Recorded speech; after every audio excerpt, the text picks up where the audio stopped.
ब्रह्मण्याय सर्वविद्योपशान्तये सर्वसिद्धार्थसिद्ध्यर्थं पूजितो यः सुरास्ते सर्वविघ्नहरस्तस्मै गणाधिपतये नमः। सर्वमङ्गलमाङ्गल्ये शिवे सर्वार्थसाधिके शरण्ये त्र्यम्बके गौरी नारायणे नमस्ते। सर्वदा सर्वकार्येषु नास्तेषां मङ्गलं येषां हृदयस्थो भगवान् मङ्गलाय तनो हरि।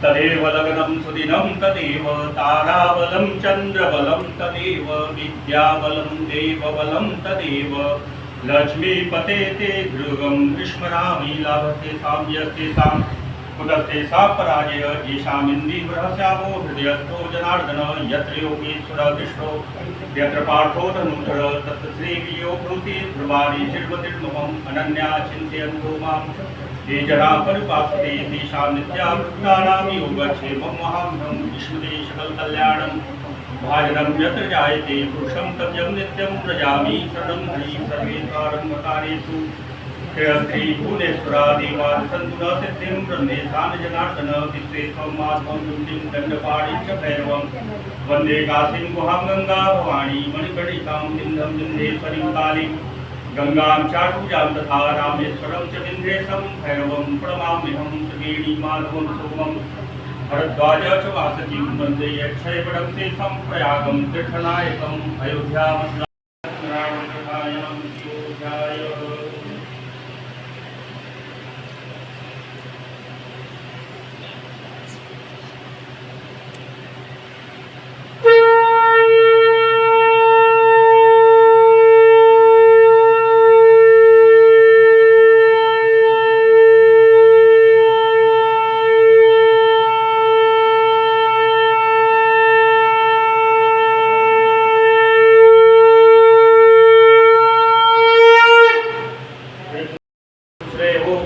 क्या कुछ द्रव्य लेने की इच्छा है? हमारे नाव में तो लता और पत्ते आदि भरे हुए हैं। ऐसी निष्ठुरबाणी सुनकर तुम्हारी बात सच हो जाए। ऐसा कहकर दंडी सन्यासी का रूप धारण किए हुए भगवान श्री समुद्र के समीप जाके बैठ गए। दंडी के चले जाने पर नित्य प्रक्रिया करने के पश्चात उतराई हुई जल में ऊपर की ओर उठती हुई अपनी नौका को देखकर साधु बड़ी प्रसन्नता में पड़ गया तथा नाव में लता और पत्ते आदि को देखकर वो मूर्छित होकर पृथ्वी पे गिर पड़ा। सचेत होने पर बड़ी चिंतित हो गया। तब उसके दवाद ने इस प्रकार कहा कि आप शोक क्यों करते हैं? दंडी ने श्राप दे दिया है। इस स्थिति में वही चाहे तो सब कुछ कर सकते हैं, इसमें कोई संशय नहीं है। पता उन्हीं की शरण में हम चले, वही हमारे मन की इच्छा पूर्ण होगी।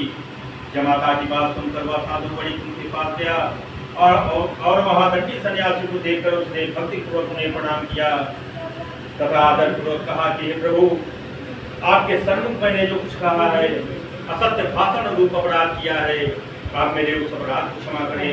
ऐसा कहकर बारंबार प्रणाम करके वह महान शोक से व्याकुल हो गया। दंडी ने उसे रोका हुआ देखकर कहा कि हे मूर्ख, रो मत, मेरी बात सुनो। मेरी पूजा से उदासीन होने के कारण तथा मेरी आज्ञा से ही तुमने बारंबार दुख को प्राप्त किया है। भगवान की ऐसी वाणी सुनकर वह साधु बड़ी कुंठित स्तुति करने लगा। साधु ने कहा कि हे प्रभु, यह आश्चर्य की बात है कि आपकी माया से मोहित होने के कारण ब्रह्मा आदि देवता भी आपके रूप और गुण को यथावत रूप से नहीं जान पाते। फिर मैं मूर्ख आपकी माया से मोहित होने के कारण कैसे जान सकता हूँ? आप प्रसन्न हो, मैं अपनी धन संपत्ति के अनुसार आपकी पूजा करूँगा। मैं आपकी शरण में आया हूँ। मेरा जो नौका में पुराना धन था उसकी तथा मेरी रक्षा करें। उस बड़ी की भक्ति बाणी सुनकर भगवान जनार्दन पुनः संतुष्ट हो गए। भगवान हरि उसे अभिष्ट प्रदान करके वही अंतर ध्यान हो गए। उसके बाद वह साधु बड़ी अपनी नौका में चढ़ा और उसे धनधार से परिपूर्ण देखकर भगवान श्री सत्यनारायण की कृपा से हमारा मनोरथ सफल हो गया। ऐसा कहकर स्वजनों के साथ उसने भगवान की विधिवत पूजा की। भगवान श्री सत्यनारायण की कृपा से वह आनंद से परिपूर्ण हो गया और नाव को प्रयत्नपूर्वक संभाल कर अपने देश के लिए प्रस्थान किया। साधु बड़ी ने अपने दमाद से कहा कि वो देखो, मेरी रत्नपुरी नगरी दिखाई दे रही है। इसके बाद उसने अपने धन के रक्षक दूत को अपने आगमन का समाचार देने के लिए नगरी में भेजा। तत्पश्चात उस दूत ने नगर में जाकर साधु की भार्या को देखकर हाथ जोड़कर प्रणाम किया तथा उसके लिए अभिष्ट बात कही। इससे अपने दमाद तथा बंधुओं के साथ बहुत सारे धन दान से संपन्न होकर नगर के निकट पधार गए हैं। दूत के मुख से यह बात सुनकर वह महान आनंद से विभोर हो गई और उस साध्वी ने श्री सत्यनारायण की पूजा करके अपनी पुत्री को कहा कि पुत्री, मैं साधु के दर्शन के लिए जा रही हूँ, तुम भी शीघ्र आ जाओ।